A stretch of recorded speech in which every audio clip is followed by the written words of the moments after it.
when we discuss about the society, we find that there is almost a consensus among the traditional historians, and this is also supported by the recent historians as well, that the South Indian society saw a very significant change. There was a disjuncture in the social aspect, which is manifested in different aspects, different sides, like rise of a new type of kingship. The Chakravarti model of kingship now takes place in polity. In society, we find the older society as manifested in the classical literature. Particularly, we can here cite the sources like the Sangam texts. The society that was depicted in the Sangam texts, there was a significant change when we come to the Pallava period or the Chalukyan period. Then we find that there was a growing very significant role of the Brahmin establishments, the Agraharas, the Brahmadeyas, and they were playing a very significant role, particularly in the educational aspects as well as the religious aspects. Then we find in the religious field rise of the Bhakti movement, the South Indian variant of Bhakti movement, particularly the Shaivite and the Vaishnavite Bhakti, and finally the rise of the temple institution. Temples become visibly large, as well as their role also becomes multifarious, variegated, taking up large areas of culture, for instance, dance, art, architecture, even education and other parts of the social life of the local people where the temple was located. Everything was being dominated, everything was being controlled by the ritual aspects of the temple. So, in many senses, it has been seen that the Pallava Chalukyan period from 600 to 900 AD can be demonstrated as a period of a sharp structural change.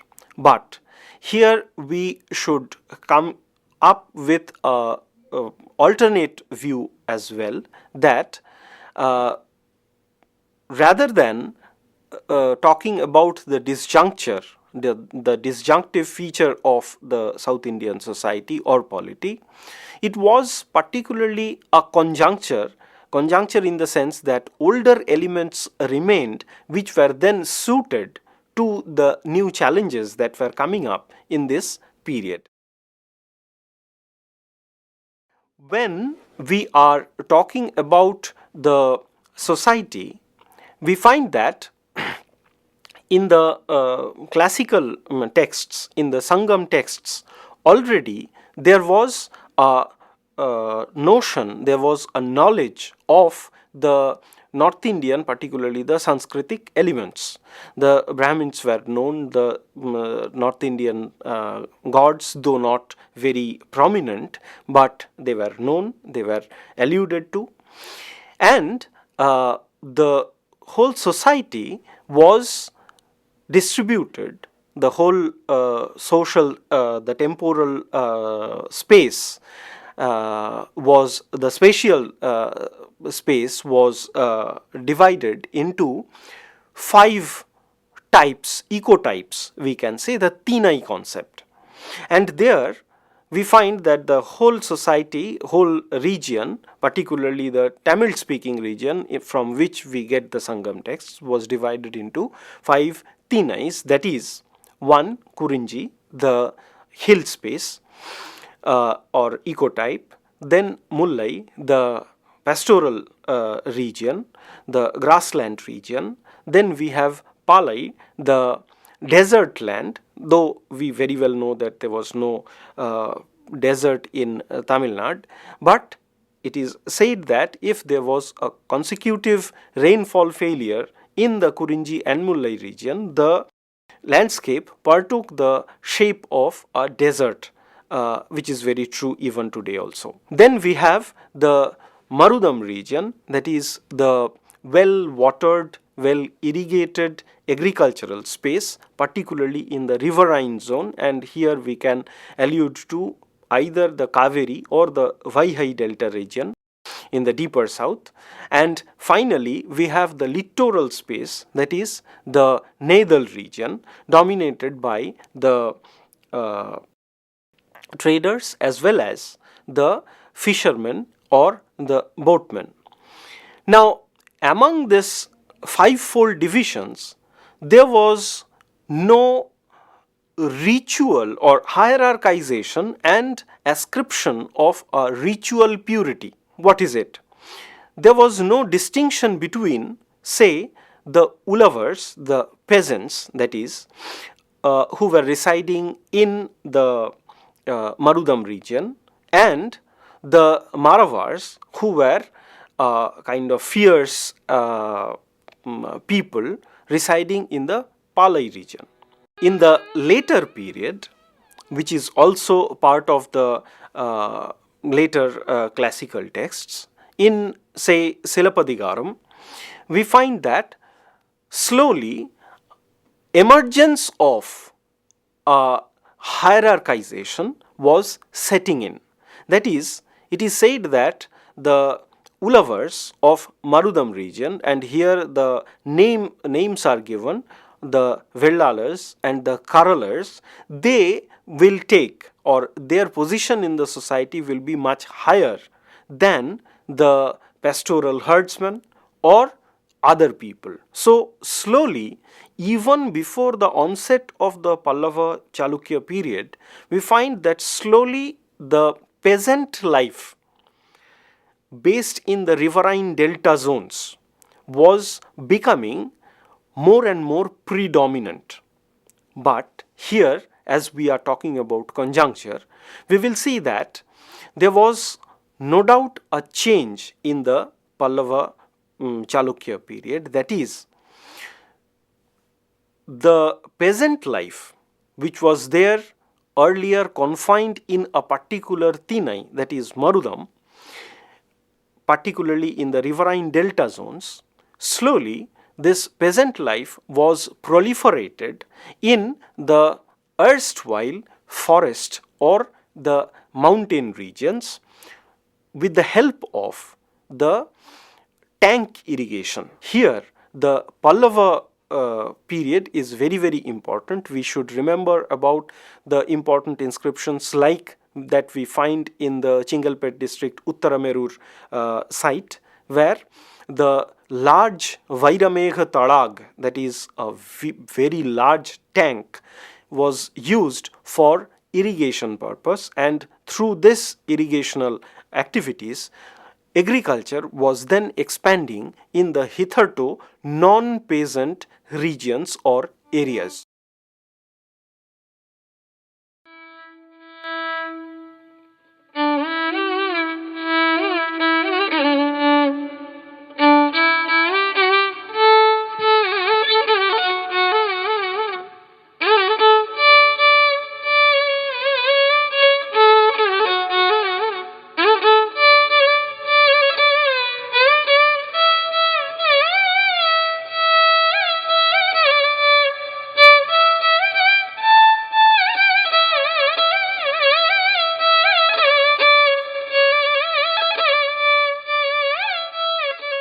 There is a period in South India which is known as the Kalabhra interregnum, which falls in between the classical period, that is the period dominated by the three crowned kings, the Moovendan, the Cholas, Pandyans and the Cheras, fighting with the smaller chieftains, Kurunilamannar, and the rise of the Pallava and the resurgent Pandyans.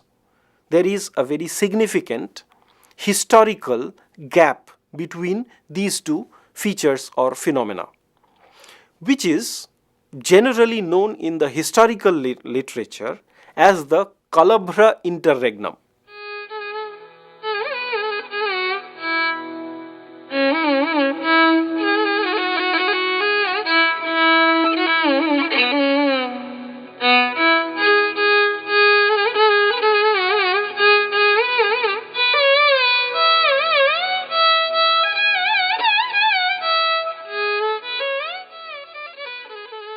A mysterious people supporting the heretical sects posed a very serious challenge for the peasant people and the peasant way of life. So, historians like Barton Stein say that in the subsequent period, with the rise of the warrior control of the Pallavas, which saw the end of the Kalabhra interregnum or the Kalabhra challenge, the challenge of non-peasant people on the peasant way of life, and the resurgent Pandyas saw the end of this Kalabhra rule, and this period, the rise of the Pallavas, rise of the resurgent Pandyans, was affected because of this Peasant-Brahmin alliance, which was beneficial for all the three components of this alliance, namely, one, the king, the ruling family, here the Pallavas and the Pandyans, two, the peasants and the Brahmins as well.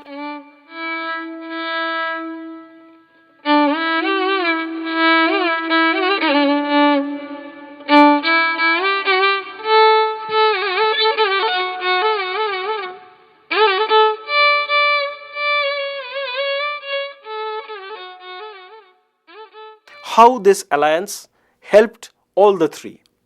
The kings or the ruling families, they were helped by the Brahmins who helped them ideologically, as well as there are some instances like when there was a confusion in the succession in the Pallava family after the death of Parameshwara Varman II, we find a group of Brahmins was part of a delegation who waited upon Hiranyavarman for choosing a scion to this vacant throne. So the Brahmins were playing a very significant role in polity as well. And the Brahmins, they benefited from the proliferation of the peasantry, proliferation of wet cultivation based on tank irrigation, because they depended on the surplus which was then being generated by the proliferation of wet cultivation. And for the peasants who were shell-shocked by the challenge posed by the non-peasant people, here epitomized by the Kalabhra interregnum, they found the Brahmin support to be helpful for a cohesive ideological factor.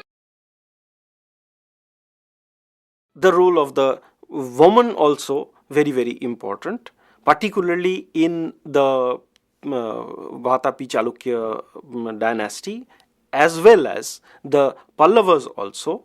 We find role of the royal family members, the woman of the royal family playing significant role in the endowment of the religious institutions.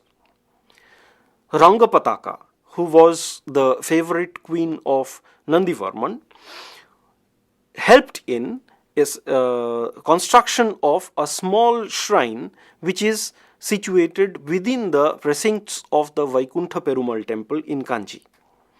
Same thing we find in the Vatapi Chalukya dynasty as well, where they were not only supporting the Hindu religious institutions, but they were also supporting construction of the heretical sect temples or religious institutions, particularly the Jains, where Kumkuma Devi helped in the construction of a Jain temple. Then you have the courtly life, which is also a very important part, because whatever informations we get, it is basically, or the lion's share comes from the royal dynasty itself.